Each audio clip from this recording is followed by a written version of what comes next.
আশা করি সবাই এই জিনিসটা খেতে খুব ভালোবাসে। এই বর্ষার সময়ে যদি গরম গরম ভাতে ইলিশ ভাপা পাওয়া যায় তাহলে আশা করি আর কিছুই লাগবে না, গরম গরম ভাত এক থালা অনায়াসে খাওয়া যাবে। কিভাবে করেছি চলুন আপনাদেরকে রেসিপিটা দেখাই। আর এই ইলিশ ভাপা করতে এমন কিছু সময় লাগে না, খুব কম সময়ে ঘরেই চটজলদি এই ইলিশ ভাপার রেসিপিটা আপনারা খুব সহজে করে নিতে পারেন। নমস্কার বন্ধুরা, রন্ধনিকা 48 চ্যানেলে আপনাদের সবাইকে স্বাগত জানাই। আজকে আপনাদের নতুন একটা রেসিপি করে দেখাবো। চলুন তবে রেসিপিটা শুরু করা যাক। এই ইলিশ ভাপার রেসিপিটা করতে যা যা লাগছে সেগুলো আপনাদেরকে একবার দেখিয়ে দিলাম, আপনারা দেখে নিন, তাতে আপনাদের সুবিধা হবে। আর আপনাদের যদি এই ইলিশ ভাপার রেসিপিটা ভালো লাগে তাহলে সাবস্ক্রাইব করে নোটিফিকেশানটা অন করে রাখবেন।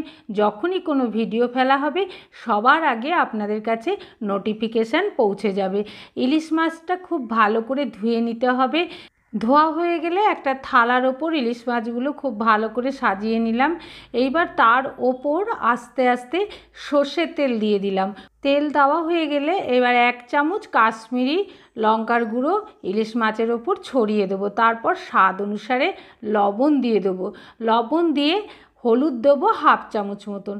তারপর একটা একটা করে ইলিশ মাছ নিয়ে খুব ভালো করে তেল, হলুদ, কাশ্মীরি লঙ্কার গুঁড়ো মাছগুলোকে একটা একটা করে খুব ভালো করে মাখিয়ে নিতে হবে।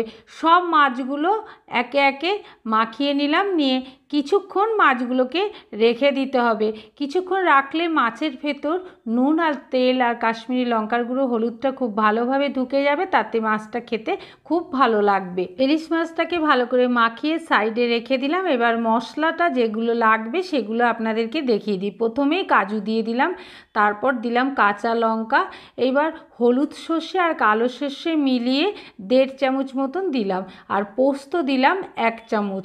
তারপর সর্ষের তেল দিয়ে দেব 2 চামচ। তেলটা যেই দেওয়া হয়ে যাবে এবার কিছুটা জল দেওয়া হয়ে গেলে এবার চামচে করে নেড়ে নিতে হবে, নিয়ে আধা ঘন্টা ভিজিয়ে রাখতে হবে। মশলার সঙ্গে তেল আর জলটা খুব ভালো করে মিশিয়ে দিতে হবে, নিয়ে আধা ঘন্টা ভিজিয়ে রাখতে হবে।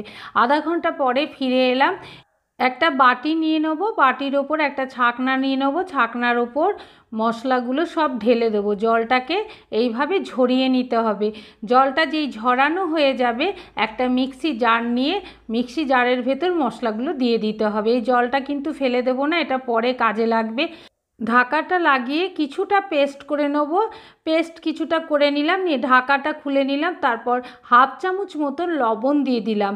লবণ দেওয়ার পরে আবার সেই বাকি জলটা দিয়ে দিলাম, দিয়ে ঢাকা লাগিয়ে মিহি একটা পেস্ট তৈরি করে নেব। এইভাবে একটা মিহি পেস্ট তৈরি করে নিতে হবে। তারপর একটা ছাকনা নিয়ে সেই ছাকনার ওপর মশলাটাকে দিয়ে দেবো।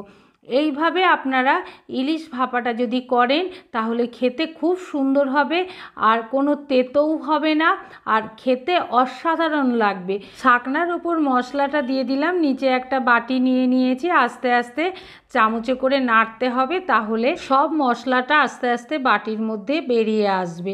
আর কিছুটা ছাকনার ওপর যে ডাস্টটা থাকবে সেটা রেখে দিতে হবে। অন্য কোনো রান্নাতে আপনারা মশলার সঙ্গে দিয়ে দিলে তার টেস্টটাও খুব ভালো লাগবে।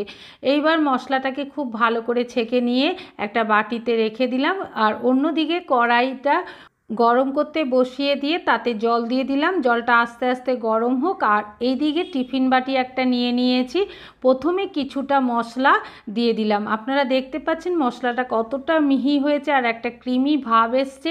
এই জন্যে এই ইলিশ ভাপাটা খেতে খুব ভালো লাগবে।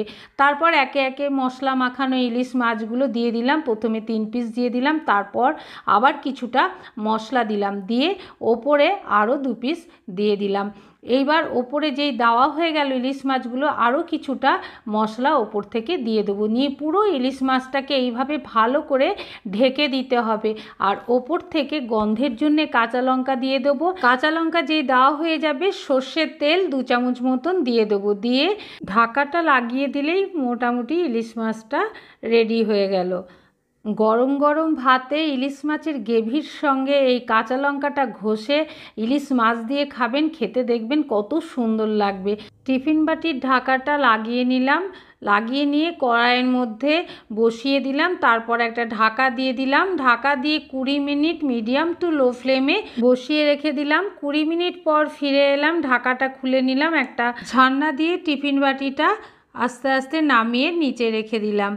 20 মিনিট স্ট্যান্ডিং পয়েন্টে রেখে দিতে হবে। 20 মিনিট পর ফিরে এলাম, ঢাকাটা খুলে নিলাম।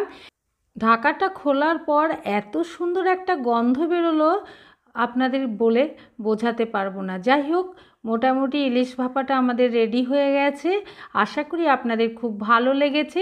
ভালো লাগলে ছোট্ট করে একটা লাইক করে সবার কাছে শেয়ার করে দেবেন। এই রকম যদি গরম গরম ইলিশ ভাপা থাকে, গরম গরম ভাত খেতে আর কিচ্ছু লাগবে না। যাই হোক, টিফিন বাটি থেকে আস্তে আস্তে একটা ডিশে এবার তুলে নিচ্ছি।